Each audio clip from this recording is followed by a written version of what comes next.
For our 20th anniversary, I booked a $10,500 Maldives trip, but my daughter texted, "We're going with mom's ex. Instead, he's more fun, just stay at home." I replied, "Enjoy," canceled flights, nuked hotel, changed locks, and rebuilt life on my terms. Hey Reddit, figured I'd finally share a story I never thought I'd be the guy to write. Let's just say it started with me planning something huge for our 20th anniversary, and it ended with me tearing everything down piece by piece. No, I'm not here for pity. I handled it my way, and if anything, it taught me more about respect than the whole 2 decades before it. Buckle up. So, let me paint the picture. 20 years married, 2 decades. You'd think by then, either you've built something solid, or you're just roommates passing each other in the hallway. I wanted to make sure my marriage landed in the first category. Big gesture, right? Something unforgettable. So what do? I book a damn trip to the Maldives. Not the budget Airbnb on the beach kind. I'm talking the private villa on stilts, clear water, white sand, Instagram dream Maldives. $10,500 total. My gift to celebrate 20 years with Marissa. Now, 11 grand doesn't exactly fall out of the sky. I work as a structural engineer, which sounds fancy, but what it really means is I stare at numbers all day, then go home and do it again at night if clients are behind. I picked up overtime, skipped weekends. Everyone else was watching the game or out with friends, and I was double-checking concrete stress loads on a laptop with cold takeout next to me. Also, Marissa could sip fruity drinks under the sun while telling strangers, "Oh, my husband planned this whole thing for our anniversary." That was the picture in my head. We got 2 kids. Carl's 16, gamer through and through. If the apocalypse happened tomorrow, the kid would be fine as long as the Wi-Fi stayed on. Then there's Lucy, 19, glued to her mom's hip. They're basically a tag team. If Marissa sneezes, Lucy's already got the tissues. I used to think it was sweet.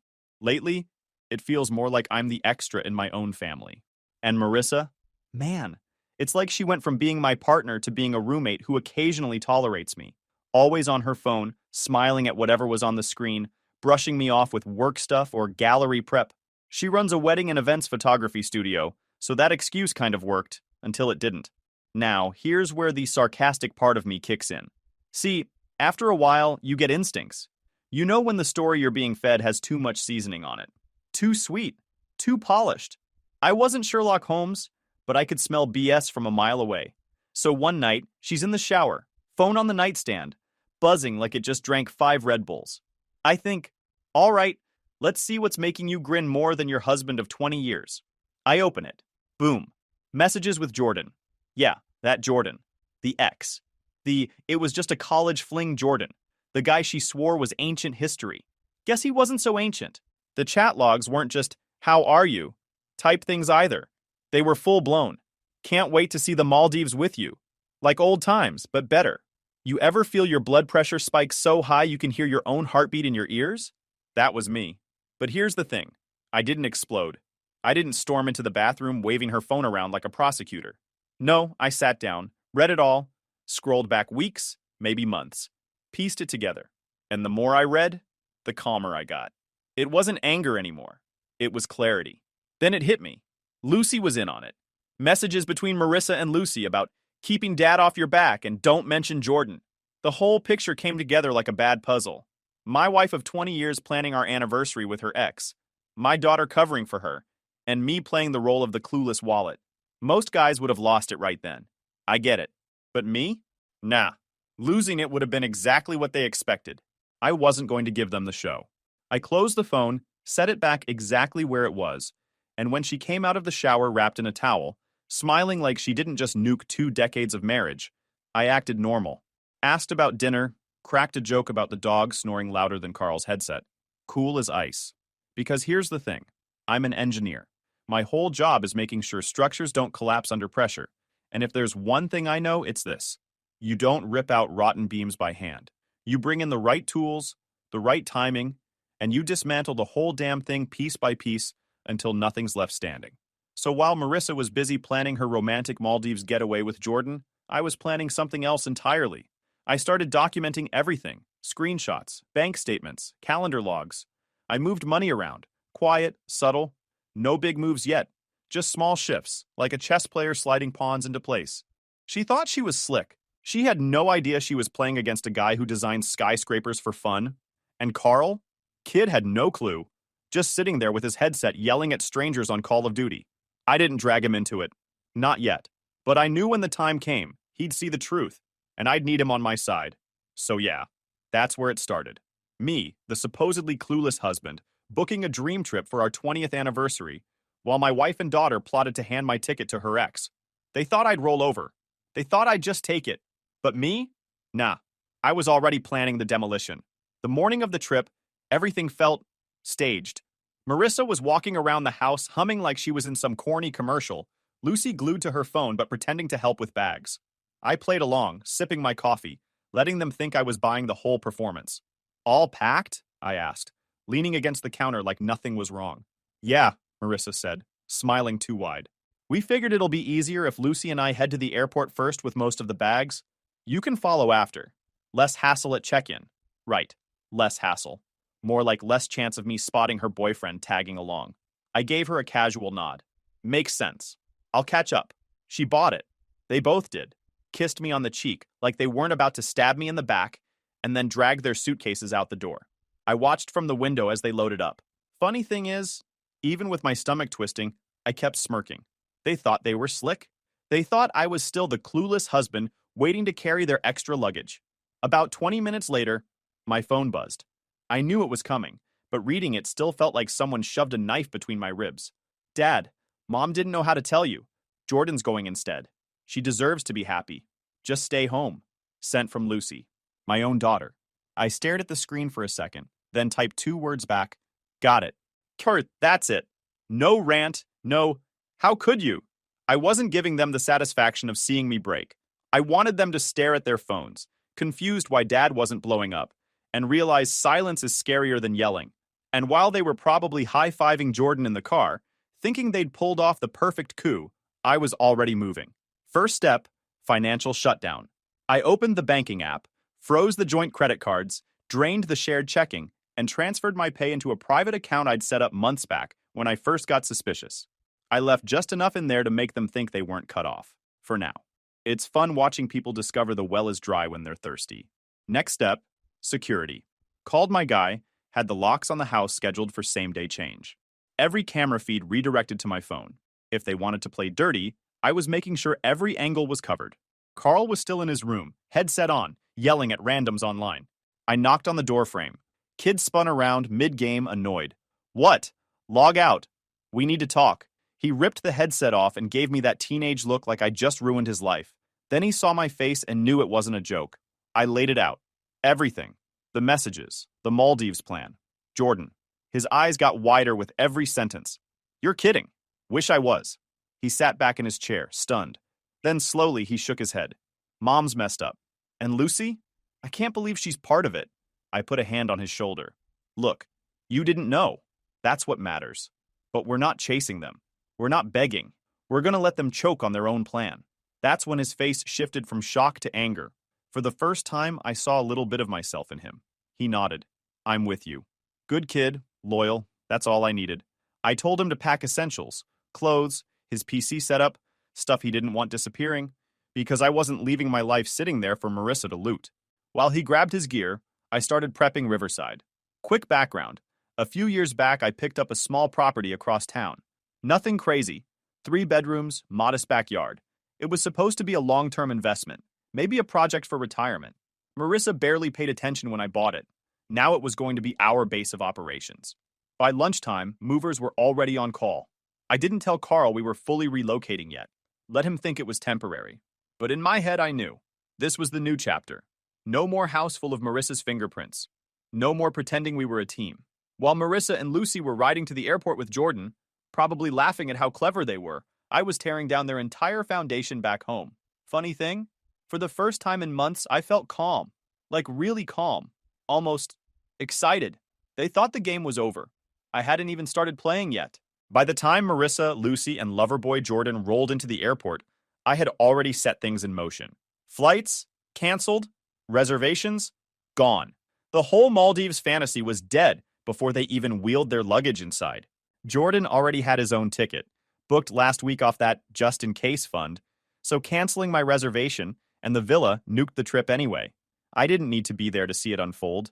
I could picture it perfectly.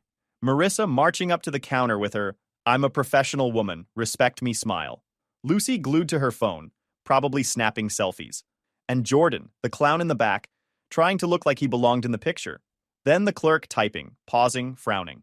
"Sorry, ma'am, but your reservation was canceled this morning." That moment right there, priceless. 20 years of marriage, thousands of hours of overtime, 11 grand spent, and all she got was a red-faced meltdown in front of strangers. Sure enough, my phone started blowing up. First texts, then calls. First Marissa. "What the hell did you do?" Then Lucy. "Dad, this isn't funny. Fix it now." I didn't respond. Didn't even open half of them. Silence was the move. Let them scream into the void while I carried on with my day like nothing happened. Meanwhile, Carl and I were packing essentials into the truck. Kid had his whole PC tower and monitor strapped in like it was a newborn baby. "If Mom touches this, I swear—" "She won't," I cut him off. "She's not setting foot back in that house." Next stop, the locksmith. By the time Marissa was still stuck at the airport, trying to sweet-talk some poor airline rep, my house was getting fresh locks. I even added a keypad entry system tied to my phone. Security cameras too. One front, one back, one in the garage. Everything streamed straight to me. It wasn't just about keeping them out. It was about control. My house, my rules, my proof if things got messy. Then came Marissa's events business. She ran her little planning company out of a rented office. But all her bookings, contracts, and invoices went through the family email. Guess who handled that account? Me. She ran all her bookings and invoices through the family Google domain I pay for and admin, so I just logged in as owner and set up the autoresponder. Took maybe 30 minutes to reroute everything. By the end of the afternoon, every client message was bouncing back with, "Events temporarily paused due to restructuring." Translation: good luck planning weddings and galas when your whole career just got put on hold. Carl and I headed over to Riverside right after. That little property I'd been sitting on suddenly felt like the smartest move of my life. We set up quick. Carl in his room with his PC, me on the couch with my laptop and a cold sandwich. Couldn't help but laugh. 20 years married and my wife was stranded at an airport with her ex while I was setting up shop in my backup house with the kid who actually respected me. Later that evening, my phone buzzed. Camera alert. I pulled up the feed and there they were. Marissa, her mom, and some random locksmith standing outside the front door. House is in my name only, bought before the marriage. I even had the deed copy ready for the officers. Her mom, by the way, has always hated me. Sweet as pie in front of others, but behind closed doors, she made it clear. I was never good enough for her daughter. Now here she was, waving her arms like she owned the place. The locksmith looked uncomfortable, probably sensing the crazy. He started messing with the lock until blue and red lights flashed across the driveway. Yeah, I called ahead, told the cops I'd changed the locks, had reason to believe someone would try to break in, and gave them permission to show up if things got weird. Right on schedule, the patrol car pulled up. I wish I had audio on those cameras because watching Marissa try to explain herself to two officers was comedy gold. She pointed at the house, waved her arms, stomped her feet. The cops stood there stone-faced. Finally, one of them gestured to the locksmith to pack it up. Marissa's mom looked like she was going to explode. They had no choice but to leave. My house. My rules. Carl leaned over my shoulder, watching the feed. "Damn, you really thought of everything." I smirked. "Kid, this is just the first layer. Because that's the thing about demolition. You don't stop at knocking down a wall. You take out the beams, the supports, the foundation itself. And by the time you're done, the whole thing is rubble." That night, Marissa tried calling again. I let it ring. Then another text. "We need to talk. Like adults." Funny how like adults always means forget what I did and give me what I want. I shut off my phone, leaned back on the couch, and let myself actually relax for the first time in years. They thought they were playing me, but they were just pawns on my board, and I hadn't even started moving the heavy pieces yet. See, the airport stunt and the lock change? That was just warm-up. That was the jab before the right hook. If they thought I was done after canceling a vacation, they hadn't been paying attention the last 20 years. I build for a living. I also know how to tear things down, precisely, brick by brick, until nothing's left but dust. First order of business, the house. Every single design choice Marissa had ever forced through. Gone. That marble fireplace she just had to have. Smashed and hauled out. The farmhouse-style kitchen she bullied me into, even though I wanted something modern. Ripped out cabinet by cabinet. I had a crew working double shifts, and I made sure to be there, leaning in the doorway with a coffee, watching it all crumble. Foreman asked me, "You want us to keep any of this tile? It's still in decent shape." "Nope. Trash it," I said. "If she picked it, it's out." By the end of the week, the place looked like ground zero. Wires hanging, drywall gone, floors ripped up, and honestly, it felt good. Therapeutic even. Like I was peeling her fingerprints off the walls. While that circus was happening, I was moving on the legal front. Divorce papers, citing adultery and financial theft. My lawyer had receipts stacked in a binder thicker than a college textbook. Bank transfers, shady vendor payments, screenshots of her and Jordan giggling like teenagers over email. She thought she was slick, siphoning cash bit by bit. But I tracked every penny, filed it all first thing Monday morning. The court clerk actually raised her eyebrows going through the stack. "This is substantial." "Yeah," I said. So was the betrayal. Later that day, my phone lit up with Marissa's name. Against my better judgment, I answered just to hear what excuse she'd come up with. "George, this is childish," she started, voice all sugar-coated. "We need to talk like adults." "Adults use lawyers," I cut her off. "So talk to mine." "You're seriously going to let some attorney decide the fate of our family?" "No," I said flatly. "You decided that when you invited your ex to paradise with my money." And I hung up. A few minutes later, she tried again. This time texts. "We can work this out. Don't do this to the kids." Cute, using the kids as a shield. Meanwhile, one of those kids was already on my side. Carl sat across from me at Riverside, headphones half on, watching me work through my files. He asked, "You gonna let Lucy back in?" She keeps texting me. I didn't answer right away. The truth was, Lucy had chosen her lane. She wanted to be Mom's little co-pilot. Thought it'd be fun to shove Dad out of the picture for Jordan the Photographer 2.0. Actions have consequences. But that night she called me, voice cracking. "Dad, can I come stay with you and Carl? Please?" I leaned back in my chair, let her squirm a bit. "Depends." "On what?" She sniffled. "On whether you're ready to be honest? And whether you're ready to own up to your part in this mess." Silence. Then, "I thought I was helping Mom. By stabbing me in the back," I shot back. "Hell of a way to help." More crying. Eventually, I told her she could come, but under my terms.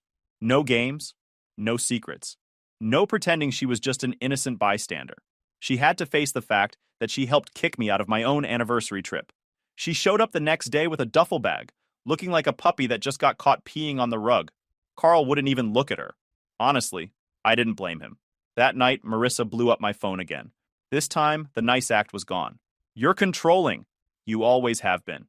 "This is why I wanted out," she snapped. I laughed, couldn't help it. Controlling?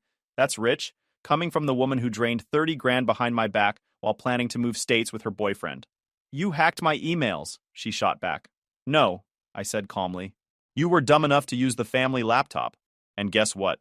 Emails about siphoning money and selling property without my knowledge don't exactly scream victim of control. They scream fraud." Silence on her end. For once, she didn't have a comeback. "Here's the thing, Marissa," I added. "You wanted to play games? Fine. But I build blueprints for a living, and I've already drawn up the end of this one. You don't like the outcome? Should have thought of that before Jordan was in the picture." She hung up on me. Later that night, Lucy sat at the kitchen table, eyes red from crying. "Dad, is this really forever? Like, you'll never take her back?" I looked her dead in the eye. "Would you respect me if I did?" She looked down, chewing her lip. Didn't answer. She didn't have to. And that's when it hit her. The weight of it all. This wasn't Dad throwing a tantrum. This was Dad burning the bridge and watching it collapse into the water. No rescue boats, no second chances, just ashes. The foundation had cracked, and I was the one swinging the hammer. By this point, Marissa realized I wasn't bluffing. She'd gone from angry voicemails to panicked lawyer letters faster than a rookie gambler losing chips at a poker table. Her attorney tried playing the sympathy card, painting her as the poor, neglected wife of a cold, workaholic husband. The whole, "he never showed me affection, so I had no choice but to find it elsewhere" routine. Cute story. Problem was, I had proof. Not just proof of her affair, but proof of her siphoning money, lying about business expenses, and planning her little Seattle escape with Loverboy. My lawyer slid those receipts across the table during mediation, and you should have seen the color drain from her attorney's face. They'd walked in with a fairy tale. They walked out with paperwork proving fraud. Then she tried another angle. George is controlling. He's emotionally abusive. Courts eat that narrative up sometimes, so I didn't even flinch. I leaned into it. Sure, evaluate me. Hell, evaluate both of us. I told the judge I had nothing to hide. Meanwhile, Marissa's file was stacked with therapist notes conveniently starting the same month she began funneling cash. The timing alone looked faker than Jordan's smile in a family photo. I could see the judge wasn't impressed. That's the thing. When you're confident and calm, when you've got your ducks in a row, people notice. I wasn't begging for sympathy. I wasn't whining. I was laying out facts like an engineer presenting blueprints.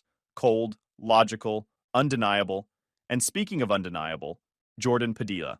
Mr. Artistic Genius himself. Word travels fast in my industry, and it turns out clients don't like hiring a photographer who can't keep his personal life together. All I did was share some truths. Emails, timelines, a few subtle nudges to the right people. Contracts started evaporating. The big gigs? Gone. Last I checked, he was down to chasing headshot work and begging for scraps from smaller firms. Karma? Maybe. Consequence? Definitely. Back at Riverside, Lucy was sulking. She'd been quiet since moving in, tiptoeing like she was waiting for me to explode. But when the tuition bill came, I knew it was time. She was enrolled at some overpriced private university her mother worshipped because it looked good on Instagram. Westfield Academy. 15 grand a semester to sit in classrooms smaller than my conference room at work. I canceled the check, called the school myself, told them she was transferring to state. The scholarship she'd earned still applied there, so she wasn't exactly homeless. But the luxury dorms, the elite badge, the clique of Westfield brats? Gone. When I told her, she flipped. You can't just take that from me. I worked so hard. Worked hard? I cut her off. You helped your mom replace me on our anniversary trip with her ex. You knew she was draining the accounts, and you thought I'd keep footing the bill for your dream school? Her face went red. It's not fair. Fair ended the minute you picked sides, I said, calm as ever. You'll thank me one day when you realize state gives you the same degree without burying you in entitlement. She stormed off, but Carl just smirked from his desk. Kid knew I wasn't wrong. A few days later, Jordan reached out, texted me from some burner number like a nervous teenager. We need to talk. Just us. Against my better judgment, I agreed. Met him at a coffee shop downtown. He looked wrecked. Hair greasy, bags under his eyes, suit jacket wrinkled like he'd slept in it. He tried to start soft. George, listen, I'm sorry. What happened with the trip, with Marissa? It wasn't supposed to go down like that. I leaned back, arms crossed. Enlighten me. What's the proper way to stab a guy in the back? Balloons and confetti? He flinched. Look, she told me things. Said you were cold, distant, that the marriage was basically dead. I thought, you thought with the wrong head? I cut in. You knew she was married. You knew I was in the picture. You still played along because it benefited you. Don't stand here acting like you were duped. He tried another angle. She manipulated both of us. Maybe, I said, sipping my coffee, but I'm not the one crying over losing work and crawling to the husband I betrayed. That's you. His jaw tightened. So what do you want from me? Nothing. You're irrelevant. Just another weak man who thought he was upgrading, but ended up sinking with the ship. I stood, tossed a 5 on the table for my drink, and left him sitting there looking like he'd swallowed a grenade. Back at Riverside, the walls were tightening on Marissa's business too. Her wedding and events photography company ran on reputation. Brides, corporate clients, social circles. Once word got out she was on leave, those contracts started dropping faster than Jordan's photography gigs. Add in the fact that her equipment and records were tied up as marital assets, and she had nothing to deliver even if someone wanted to hire her. She called me that night, voice shaking. George, please. You're destroying everything I built. I chuckled. No, Marissa. You destroyed it yourself. I'm just taking the wreckage and clearing the site. She started crying, the kind of sobbing meant to pull at heartstrings. But mine were cut clean. Courts are going to see how ruthless you are, she choked. Courts are going to see receipts. That's what they respect. Receipts. Something you never thought about while you were draining our accounts. When I hung up, I felt nothing but clarity. See, a lot of guys in my shoes fold. They get emotional, they beg, they forgive just to keep the family together. Not me. I wasn't going to be the sap paying for a woman and her side piece to build their new life. I wasn't the guy who grovels. I was the guy who pulled the plug and let the whole fake castle collapse. And as far as I was concerned, this wasn't about revenge anymore. This was about respect. Mine had been missing for years. Now I was taking it back, piece by piece, dollar by dollar, brick by brick. The foundation was gone, the walls were coming down, and I was the one writing the blueprint. At this point, Marissa knew she was bleeding out, But instead of taking the L and accepting my settlement terms, she tried to play offense. Classic move from someone who doesn't realize the fight's already lost. First shot she fired? Character assassination. Out of nowhere, I get a call from my firm's HR about an anonymous complaint, claiming I'd been inappropriate with a student during a guest lecture last year. I almost laughed on the phone. I don't do one-on-one closed doors with students. Ever. My meetings are always in the open lounge, with half the department walking through. I told HR to go ahead and investigate, even handed them my lecture schedules, attendance sheets, and the names of the staff who sat in those lounges every single session. They had more than enough to crush the story before it even left the station. A couple weeks later, HR closed it. My attendance logs and open lounge meetings buried the rumor next. Some genius tried leaking blurry photos of me walking out of a hotel with a woman, supposed to look like I was cheating. Too bad the other woman was Eleanor, a project manager from our Denver office. We were attending a client breakfast, something documented with sign-in sheets, receipts, and half the damn firm as witnesses. I looped in legal right away, and a couple weeks later they pulled hotel security footage and tied everything up in a neat little bow. Another pathetic attempt. Another fail. See, that's the difference between me and Marissa. She plays messy, I play documented. Meanwhile, Jordan finally realized how deep the hole was getting. Contracts dried up. Clients ghosted him. His name was whispered in boardrooms with words like unreliable and toxic. One afternoon he texted me, "I'm leaving. Going back to Seattle. This isn't worth it." I didn't reply. Didn't need to. Guy was already drowning. Marissa didn't take his exit well. Without her knight in shining designer glasses, she cracked. Word got around she had a panic attack in the middle of a coffee shop. A week later, she ended up in the hospital. Chest pains, hyperventilating, the whole 9 yards. Natalie, her best friend, called me whispering like she was updating me on a soap opera. "She's asking for you, George. She says she needs to see you." I thought about it. Curiosity mostly. So I went. She was in a private room, pale, hooked up to monitors, looking nothing like the woman who used to strut around telling me how she deserved more. The second she saw me, tears started. "You came." "Yeah," I said, standing at the foot of the bed. "Why?" Her lip trembled. "Because I can't do this anymore. You've destroyed everything. Please, just stop." I raised an eyebrow. "Destroyed everything? You mean the business you built with stolen money? The house you planned to sell behind my back? Or the marriage you torched when you invited your ex to our anniversary trip?" She sobbed harder. "I regret it. All of it. I just want it to end." I leaned closer. Calm. Steady. "Regret isn't repentance, Marissa. Regret is being upset you got caught. Repentance is owning it, admitting you were wrong, and accepting the consequences. You're not there. You're just scared because the fallout finally landed on your lap." She looked at me with watery eyes. "So that's it?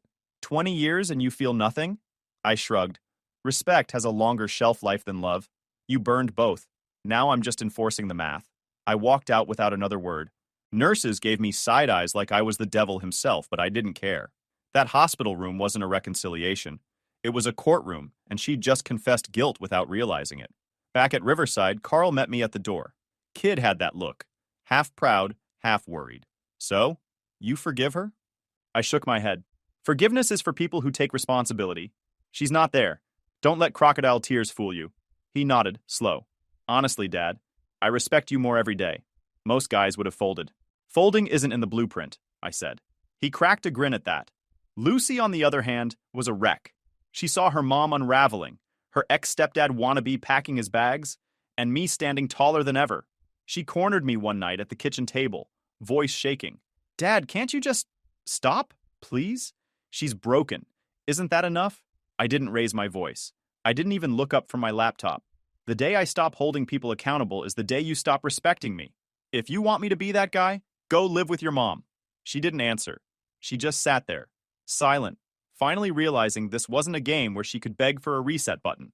Meanwhile, I sold the gutted family home, got an above-asking offer despite it being mid-renovation. Buyers said they liked the blank canvas. Perfect. The court gave me temporary exclusive control to list and accept an offer, with all proceeds locked in escrow until the divorce finalized. A cash buyer closed in a few weeks, above asking, just like I'd hoped. That meant Marissa couldn't touch a cent until the divorce was finalized. Exactly the way I wanted it. And that house? That was the final nail. She'd spent months planning to cash out of it with Jordan, use it as her launch pad to Seattle. Now she wouldn't even recognize the place if she drove by. Every design, every paint color, every memory she forced into it. Obliterated. By the time her attorney called me begging for mediation, I almost felt bad. Almost. Instead, I told him, my terms are already generous. She takes them, or she walks away with nothing but the clothes on her back. There was silence on the other end. He knew I wasn't bluffing. The foundation was cracked, the walls were down, and now the roof was caving in. Marissa thought she could rewrite 20 years of history with lies and manipulation. Instead, she gave me the best gift of all, clarity. And trust me, clarity is a dangerous thing in the hands of a man who doesn't fold. The final round hit in court. My lawyer walked in with a binder thicker than a phone book, while Marissa's side shuffled papers like they were about to perform a magic trick that never worked. Judges don't care for theatrics. They care for facts. And facts were my specialty. Turns out Marissa and Jordan had been stashing money, a just-in-case fund hidden through a shady offshore account. I'd tallied about $30,000 on my own at first, but discovery later exposed the full 97, about 97 grand siphoned piece by piece from our joint accounts over the last 2 years.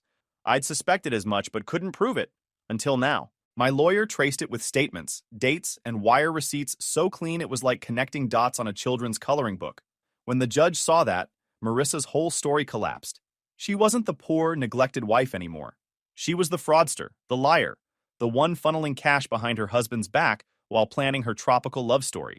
Months later, after Discovery pulled bank wires to that offshore account and weeks of hearings, the ruling finally came down. Marissa walked away with 15% of the assets, minus sanctions. In plain English, she got scraps. The house was already sold, the accounts were frozen, her wedding and photography business was circling the drain. All she had left was her clothes, a dying brand, and a reputation no client wanted to touch. Jordan didn't fare better. His reputation in the industry was wrecked. Word about his little Maldives stunt had made the rounds, and nobody wanted to gamble their weddings or corporate events on a guy whose personal life was that messy. He became a cautionary tale, the kind of guy whispered about at conferences.